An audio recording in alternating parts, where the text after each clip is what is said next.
Rolls Royce Spectre stands out as perhaps the best EV on the market today. However, due to its price tag, it's a very rare EV, so I consider myself extremely fortunate to have graced the seats of not one but two Spectres in the past several months.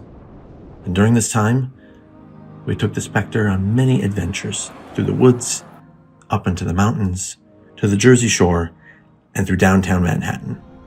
And through it all, the Spectre delivered on every level a Rolls Royce should. Let's go for a ride. Come on.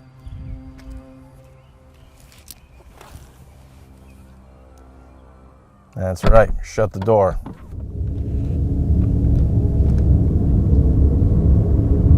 Inside the Spectre, you're greeted with the usual Rolls Royce elegance, uber luxury I'll call it. It's like floating on a cloud. That's what we equated it to for the weekend. No bump is too big to be dissolved from the suspension of this car. It is just amazing to drive, especially being an EV. It just glides right along the road, the highways. And surprisingly, for the size of this car, which it's a little bigger than most cars, it's quite long, it's actually still quite maneuverable. The steering is quite nimble. I can easily avoid potholes, do tight turns, and what I thought was maybe going to be like a 99-point turn actually turned out to be just several point turns, so I was quite impressed with that. Now, the interior is typical Rolls-Royce elegance, but you're meted with some technology. We have a screen in here. We have Apple CarPlay, Android Auto. You can still have those in there from using a lot of the battery power, speed. And then we have over on the right a great gauge for the range. And we're seeing about 300 miles or so on range. We charged it up today, and we're getting a lot of great efficiencies from our trip. I think the battery management software is much better than my car.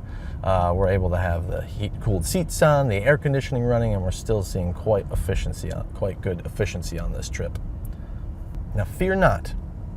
Rolls-Royce did not get rid of buttons like with other EVs that go all futuristic. This is still a Rolls-Royce at its core, and there are still manual controls for the air, for the radio. You can move the vents around, which are nice metal quality. There's wood touches in here, there's nice leather. The quality in here is sublime. The rugs, I'll call them rugs, they're not carpet, they're rugs on the floor. You have starlight options in the door on this one. You also have the usual Rolls-Royce starlights in the ceiling, which are just beautiful.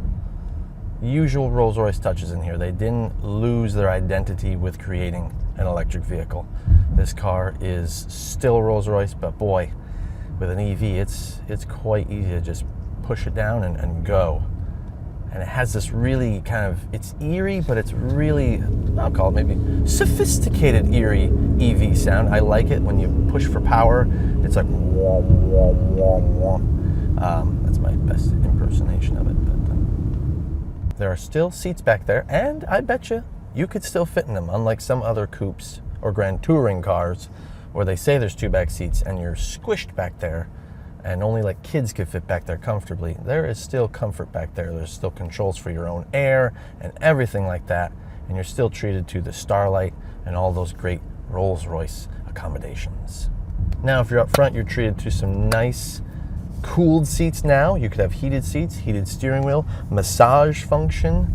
It's really quite a place to be if you're driving, or like my nephew as the passenger who has been helping me. It's quite a nice, comfy place. What I do love most about this car actually is the smiles or the thumbs ups that it brings from people who have been driving by and seeing it. It's an outrageous color, the purple. I love it. The combination with the silver hood is a really nice touch.